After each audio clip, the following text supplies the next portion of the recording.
Bismillahirrahmanirrahim. Assalamualaikum warahmatullahi wabarakatuh. Selamat datang. Salam sejahtera untuk kita bersama. Pada kesempatan ini, pada pertemuan yang ketiga ini, kita akan melanjutkan perkuliahan kita. Minggu yang lalu kita berbicara tentang pengantar ilmu statistik, dan pada pertemuan ini, pertemuan yang ketiga ini, kita akan berbicara tentang distribusi frekuensi.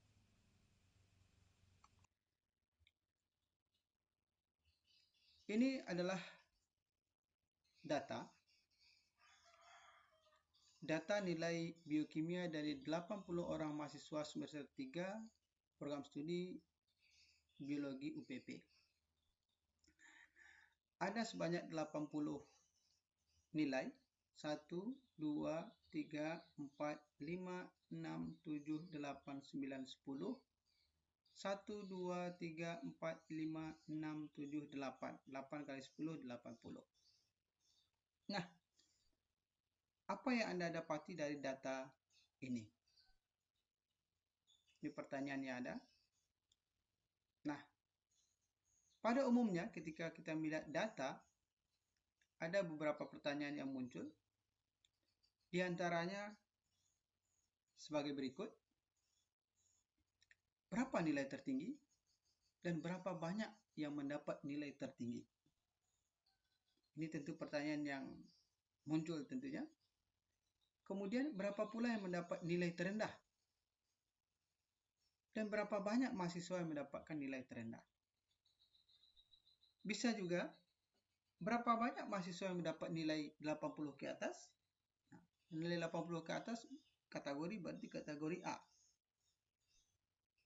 Atau berapa banyak mahasiswa yang mendapat nilai 60 sampai 69? Untuk menjawab pertanyaan yang seperti ini nantinya, kita akan perkenalkan dulu beberapa istilah di dalam statistik ini. Yang pertama, kita perkenalkan dulu variabel. Apa itu variabel? Variabel berasal dari bahasa Inggris yang berarti variable tulisannya, atau variable, yang berarti ubahan, atau disebut juga kadang faktor tidak tetap, atau gejala yang dapat diubah-ubah. Contoh, usia dapat dikatakan sebagai variabel. Misalnya, ada usia 17 tahun, ada usia 20 tahun, 50 tahun, dan sebagainya. Atau bisa juga kategori usia kanak-kanak, usia remaja, usia dewasa, dan lain-lain. Ini istilah yang pertama, yaitu variabel. Kemudian ada lagi frekuensi. Apa itu frekuensi? Frekuensi dalam bahasa Inggrisnya ditulis dengan frekuensi, yang berarti kekerapatan atau keseringan. Kekerapatan atau keseringan. Dalam data statistik, frekuensi berarti atau punya makna angka atau bilangan yang menunjukkan beberapa kali variabel berulang dalam deretan angka tersebut. Atau bisa juga seberapa kali suatu bilangan itu muncul. Contoh, nilai ujian nasional ilmu biologi SMA 1 Rambah. Nilainya adalah 65, 6,5, 6,6, 7,0, 8,2, 7,2, 7,0, 7,0, 7,8, 7,0, dan 7,2.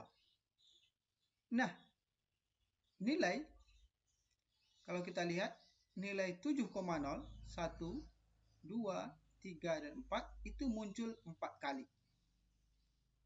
Muncul 4 kali berarti menunjukkan bahwa frekuensinya adalah 4. Sedangkan nilai 7,2 yaitu 1, 2, muncul 2 kali berarti menunjukkan frekuensinya ada 2.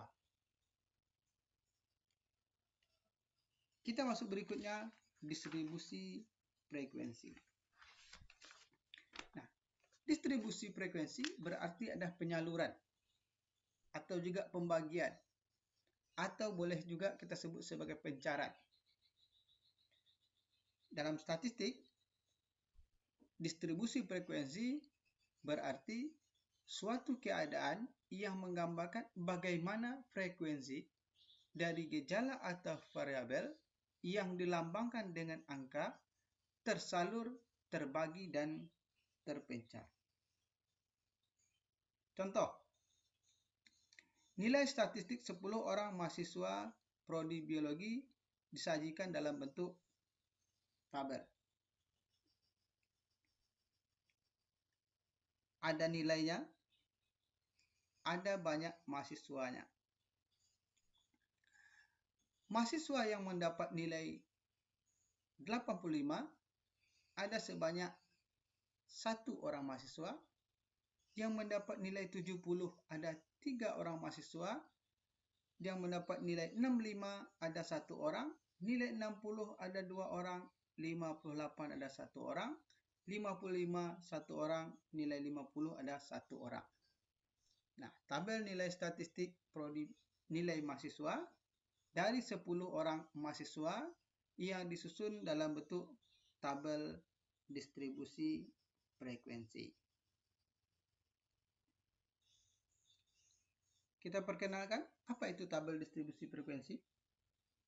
Tabel distribusi frekuensi merupakan cara atau alat penyajian data statistik yang berbentuk kolom. Nah, tadi ada kolom dan lajur yang di dalamnya dimuat angka yang dapat melukiskan atau menggambarkan pencarahan atau pembagian frekuensi dari variabel yang sedang menjadi objek penelitian atau objek yang diteliti. Macam-macam tabel distribusi frekuensi. Ada 5, walaupun ada beberapa buku menyampaikan lebih, macam-macam tabel distribusi frekuensi, tapi di sini kita hanya sampaikan 5 saja. Saya pikir ini sudah cukup mewakili. Yang pertama, tabel distribusi frekuensi data tunggal. Yang kedua, tabel distribusi frekuensi data kelompokan. Yang ketiga, tabel distribusi frekuensi kumulatif. Yang keempat, tabel distribusi frekuensi relatif. Dan yang kelima, tabel distribusi tabel persentase kumulatif. Catatannya, tabel distribusi frekuensi ini disusun bila jumlah data yang akan disajikan cukup banyak. Sehingga kalau disajikan dalam bentuk tabel biasa tidak efisien dan komunikatif. Jadi untuk data yang jumlahnya banyak. Kita ambil contoh. Yang pertama, tabel distribusi frekuensi data tunggal. Datanya tunggal. Tabel distribusi, contoh di sini, tabel distribusi frekuensi nilai biologi siswa kelas 2 SMA 1 Kepenuhan terdiri dari 30 orang siswa. Ada 30 N. N ini number of case. 30. Yang mendapat nilai 8 ada 5 orang. Yang mendapat nilai 7 ada 8 orang. Yang mendapat nilai 6 ada 10 orang. Yang mendapat nilai 5 ada 7 orang. Jika ditotalkan jumlah frekuensinya ada 30 siswa. Tabel ini termasuk ke dalam tabel distribusi frekuensi data tunggal. Nah, bagaimana pula kalau datanya kelompokan? Ini contoh tabel distribusi data kelompokan. Tabel distribusi frekuensi usia pegawai negeri dari 50 orang di Dinas Pendidikan Kabupaten Rokan Hulu berdasarkan umur. Contoh, ini umurnya, rank umurnya dari umur 50 ke 54. Ada 6 orang. Umur 45 sampai 49 ada 7 orang. umur 40 sampai 44 ada 10 orang. Nilai umur 35 sampai 39 ada 12 orang. Umur 30 ke 34 ada 8 orang. Umur 25 sampai 29 ada 7 orang. Keseluruhannya sebanyak 50 orang atau number of case-nya adalah 50. Kita sebut di sini sebagai data kelompokan karena datanya bisa dikelompokkan. Yang termasuk kelompok umur 50 sampai 54. Berarti kalau dia umur 50 sampai 54, umur 50 masuk di sini, 51 masuk juga, 52, 53 dan 54. Yang mempunyai umur mulai dari 50 sampai 54 terkategori dalam rank ini. Jadi 50 sampai 54 umurnya, frekuensinya ada 6 orang. Data seperti ini kita sebut dengan data kelompokan. Kita masuk berikutnya, tabel distribusi frekuensi kumulatif. Kita sebut sebagai tabel distribusi kumulatif karena merupakan kumulatif. Tabel distribusi kumulatif kita sebut karena di sini ada nilainya. Ini contoh tabel distribusi frekuensi kumulatif nilai biologi dari 40 orang siswa SMA. Ada nilainya. Nilai 8, 7, 6, 5 dan frekuensinya ada 6, 9, 19, 6. Total keseluruhannya ada 40 orang siswa. Nah, bagaimana kalau seandainya nilai ini kita susun dalam tabel distribusi kumulatif? Kumulatif berarti dikumulatifkan, dijumlahkan. Ada kumulatif A, ada kumulatif B. Jadi, kumulatif A kita singkat dengan FKA dan frekuensi kumulatif B kita lambang dengan FKB. Bagaimana cara menghitungnya? Nah, ada catatan. Untuk FKB, frekuensi kumulatif B, penjumlahannya dimulai dari bawah. Berarti kita ambil dari frekuensinya dulu. Berarti frekuensinya adalah 6. Ini frekuensi yang ini, 6. Untuk menjadikannya kumulatif, kita jumlahkan 6, kita tambahkan dengan 19. 6 tambah 19 berarti 20, 25. Kemudian untuk mengisi tingkatan berikutnya, 25 kita tambahkan dengan 9. Berarti berapa? 34. Kemudian 34 ditambah 6 menjadi 40. Nah, berarti number of case-nya sebanyak 40. Untuk FKA, nilainya kita ambil dari atas. Kita ambil yang pertama, berarti nilainya 6. Frekuensinya 6. 6 kita tambahkan dengan 9. Berapa? Berarti 15. 15 kita tambahkan dengan 19. Berarti 34. Maaf. 34. Kemudian 34 kita tambahkan dengan 6. Berarti 34, 40.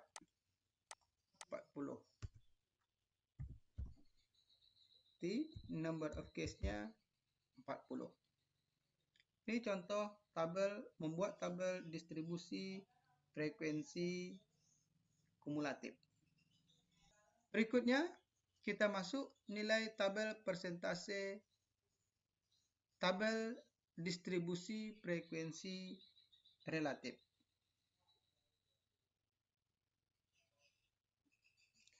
Kita sebut distribusi frekuensi relatif karena tabel ini disajikan dalam bentuk persen. Nah, contoh di sini tabel distribusi frekuensi relatif nilai rata-rata siswa SMA kepenuhan. Nilainya 8765. Yang mendapat nilai 8 ada 6 orang, nilai 7 ada 9 orang, nilai 6 ada 19 orang, nilai 5 ada 6 orang. Total keseluruhannya ada 40 orang. Bagaimana menentukan persennya? Nah, untuk menentukan persen digunakan rumus P sama dengan F, berarti frekuensi, dibagi dengan N, number of case, jumlah siswanya, 40, dikali dengan 100%. Kita ambil contoh, berarti untuk persen yang pertama, jika siswanya 6 orang,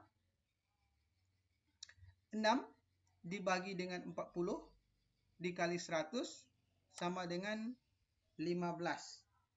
Berarti 15%.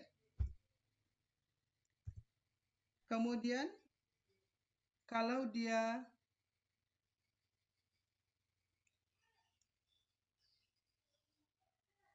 Sembilan, berarti 9 dibagi 40 dikali dengan 100.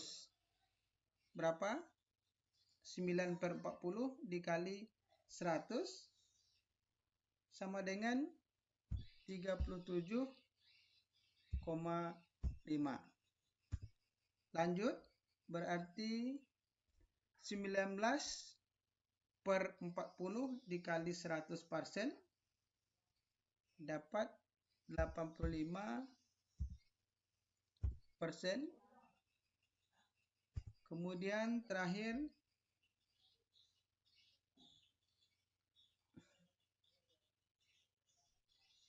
6 per 40 lagi, nilainya sama dengan 15%. Bila kita jumlahkan total persentase, siogianya mendekati 100%. Kalau bisa itu tepat 100%.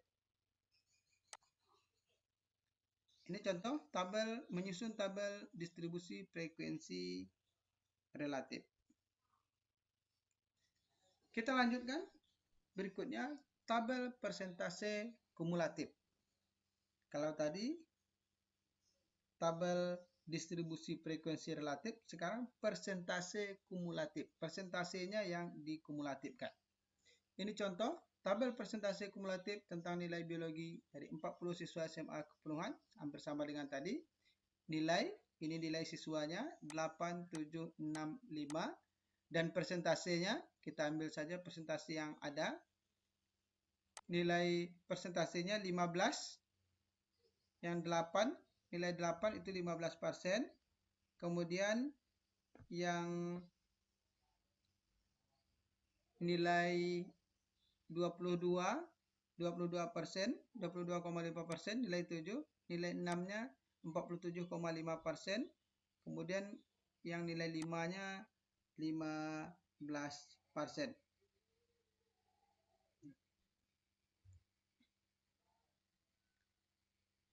Untuk nilainya, tabelnya, kita buat tabel.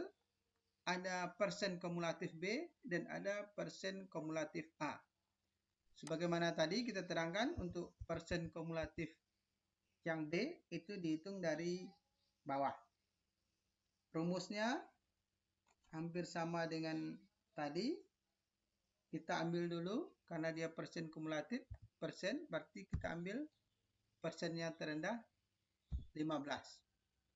15 kita tambahkan dengan 47,5. 15 berarti 5 tambah 7, 12, 62,5. 62,5.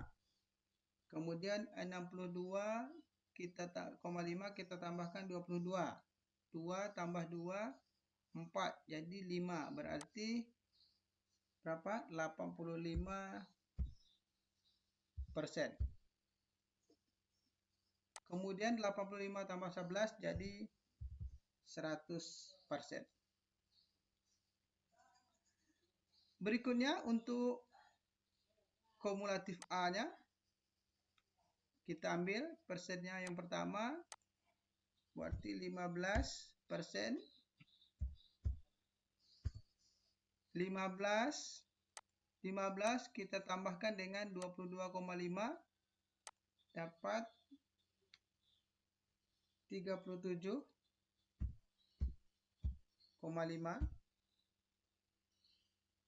Kemudian 37,5 kita tambahkan 47,5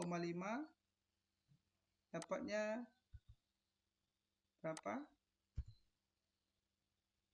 85%.